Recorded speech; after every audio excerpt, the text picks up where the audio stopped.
కార్యాలయంలో ప్రజా దర్బార్ కార్యక్రమంలో టీడీపీ నాయకులు కోటమిరెడ్డి గిరిధర్ రెడ్డి పాల్గొన్నారు. ప్రతిరోజు నెల్లూరు రూరల్ ఎమ్మెల్యే కార్యాలయంలో నెల్లూరు రూరల్ ప్రజలకు ఉదయం 7 గంటల నుండి రాత్రి 8 గంటల వరకు నిత్యం ప్రజలకు అందుబాటులో ఉంటున్నామని గిరిధర్ రెడ్డి తెలిపారు. రూరల్ నియోజకవర్గంలో కొన్ని వారాలుగా ప్రజా దర్బార్ కార్యక్రమం నిర్వహిస్తున్నామని, ప్రజల సమస్యలకు పరిష్కారం దిశగా చేపట్టవలసిన చర్యలు అధికారులతో కలిసి ఎప్పటికప్పుడు సమన్వయం చేస్తున్నామని అన్నారు.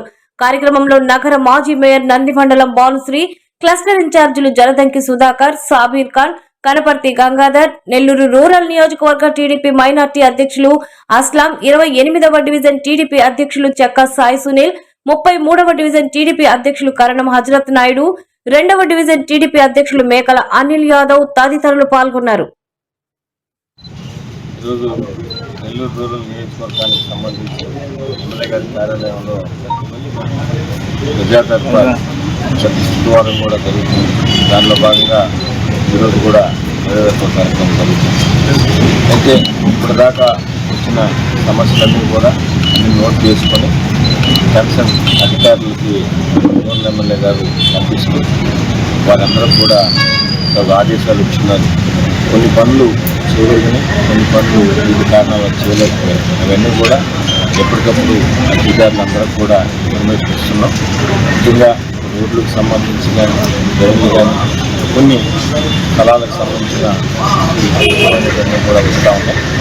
దీంట్లో ఇప్పటికే రోడ్లు కానీ, డ్రైన్లు కానీ, ఏదైనా డ్రింకింగ్ వాటర్కి సంబంధించి రూరల్ నియోజకవర్గంలో కూటమి ప్రభుత్వం గౌరవ ముఖ్యమంత్రి నారా చంద్రబాబు నాయుడు గారు, అదేవిధంగా డిప్యూటీ సీఎం పవన్ కళ్యాణ్ గారు, యువనేత నారా లోకేష్ గారు ఆధ్వర్యంలో జరిగిన ప్రభుత్వంలో నెల్లూరు రూరల్ నియోజకవర్గంలో సిమెంట్ రోడ్లు కానీ, డ్రైన్లు కానీ, సాగునీరు కానీ, డ్రింకింగ్ వాటర్కి సంబంధించి కానీ, అదేవిధంగా సాగునీరుకి సంబంధించి, కరెంటుకి సంబంధించి అన్ని విధాలా కూడా ఈ మొదటి 15 నెలల్లో చర్యలు తీసుకున్నాం. అయినా కూడా నెల్లూరు రూరల్ నియోజకవర్గం చాలా విస్తీర్ణ ప్రాంతం, విలీన గ్రామాలు ఉన్న ప్రాంతం, కేంద్ర ప్రాంతం. ఎప్పటికప్పుడు నెల్లూరు రూరల్ నియోజకవర్గం విస్తరిస్తూ ఉంది. కానీ ఇతరితర రోడ్లు కానీ, డ్రైన్లు కూడా వస్తున్నాయి. అవన్నీ కూడా ఒకసారి అన్ని విధాలు ఎస్టిమేషన్ చేసి అధికారులందరికీ ఆదేశాలు ఇచ్చి దాన్ని కూడా మనసు ప్రయత్నం చేస్తున్నాం. అవి వస్తే బ్యాలెన్స్ రోడ్లు, డ్రైన్లు కూడా చేయగలమని అందరూ కూడా అనుకుంటాం. అదేవిధంగా ఈ ప్రజా దర్బార్ కార్యక్రమాలు ప్రతి శుక్రవారం ఎక్కడికక్కడ స్థానిక నాయకులు కానీ, అదేవిధంగా అక్కడ ఇన్ఛార్జీలు, కార్పొరేషన్లు, డివిజన్ ఇన్ఛార్జీలు, సర్పంచులు, ఎంపీటీసీలు అందరం కలిసి సమన్వయం చేసుకుంటూ నెల్లూరు రూరల్ నియోజకవర్గంలో వీలున్నంత వరకు ఏమేమి చేయగలమో వచ్చే వాటిలో అవన్నీ కూడా అప్పటికప్పుడే పరిశీలిస్తున్నాం. దానికి సంబంధించి అటు రెవెన్యూ అధికారులకు కానీ, ఇరిగేషన్ అధికారులకు కానీ, కార్పొరేషన్ అధికారులకు కానీ, హెల్త్ ఆఫీసర్లకు కానీ, కార్పొరేషన్లో వివిధ రంగాలు, వివిధ విభాగాలకు సంబంధించిన డిపార్ట్మెంట్లకు కానీ, మిగతా పంచాయతీలకు సంబంధించిన అన్ని డిపార్ట్మెంట్లకు కూడా అవన్నీ కూడా సమన్వయం చేసుకుంటాం.